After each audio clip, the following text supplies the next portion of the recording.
एक गांव में रानी नाम की एक बच्ची रहती थी। उसे कहानी सुनने का बहुत शौक था। वो या तो चुड़ैल की कहानी सुनती थी या परी की। एक दिन की बात है, वो अपनी माँ से जिद करती और कहती है, माँ मुझे आज चुड़ैल और परी दोनों की कहानी सुनना है। माँ बोलती है, लेकिन बेटा दोनों की कहानी एक साथ कैसे? रानी कहती है, मुझे नहीं पता माँ, बस आज मुझे दोनों की कहानी सुनाओगे आप। रानी जिद पर आ जाती तो माँ भी हामी भर लेती है। अब रात हो जाती है।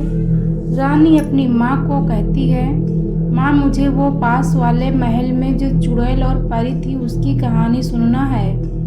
माँ कहती है, तुझको उसके बारे में कैसे पता?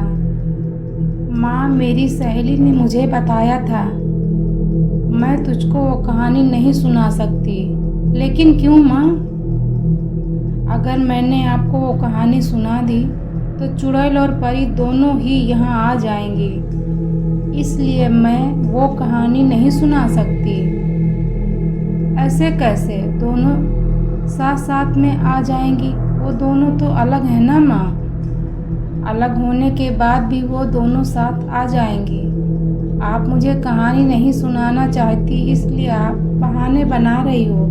आप मेरी कोई बात नहीं मानती हो माँ। नहीं रानी बेटा, ऐसा कुछ भी नहीं है, तुम समझ नहीं रही हो। अगर वो दोनों एक साथ यहाँ आ गई तो वापस नहीं जाएंगी। ऐसा क्यों माँ? अगर वो आएंगे तो वापस भी जाना होगा ना उनको।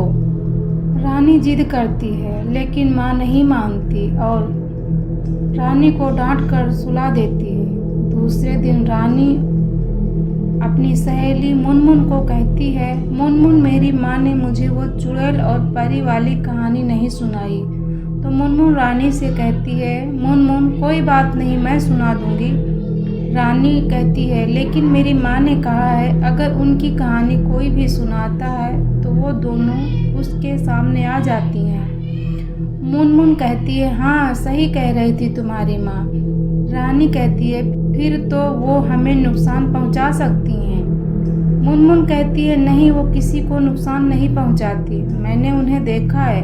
वो तो मुझे बहुत सारी चीज़ें देती हैं, जैसे खिलौने, नए कपड़े और जो भी मैं मांगूँ वो सब कुछ। रानी कहती है, तुम सच कह रही हो?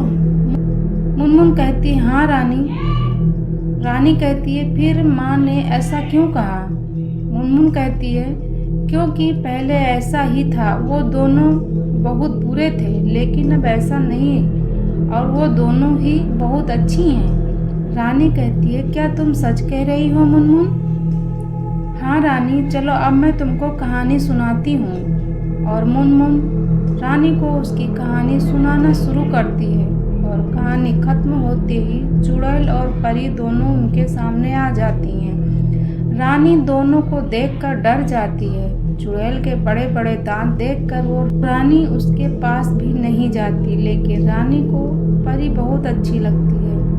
रानी हमेशा परी के पास जाती है। चुड़ैल को रानी की इस बात से बहुत दुख होता है। चुड़ैल रानी को प्यार करती है, लेकिन वो उसके पास नहीं जाती। एक दिन चुड़ैल रानी को कहती है, मैं तुझसे इतना प्यार करती हूँ, लेकिन तुम मेरे पास क्यों नहीं आती? मुझे आपसे बहुत डर लगता है। अब चुड़ैल रानी को कुछ नहीं बोलती। परी भी रानी को समझाती है कि चुड़ैल बहुत अच्छी है, लेकिन रानी नहीं मानती। एक दिन रानी के घर में आग लग जाती है और उस समय परी रानी के पास नहीं होती, और लेकिन चुड़ैल वहाँ होती है। चुड़ैल रानी के घर की आग बुझाती है। तब रानी को अपनी गलती का एहसास होता है। वो चुड़ैल को कहती है, आप बहुत अच्छी हो, लेकिन मुझे ही आपसे डर लगता था। अब मुझे आपसे डर नहीं लगता।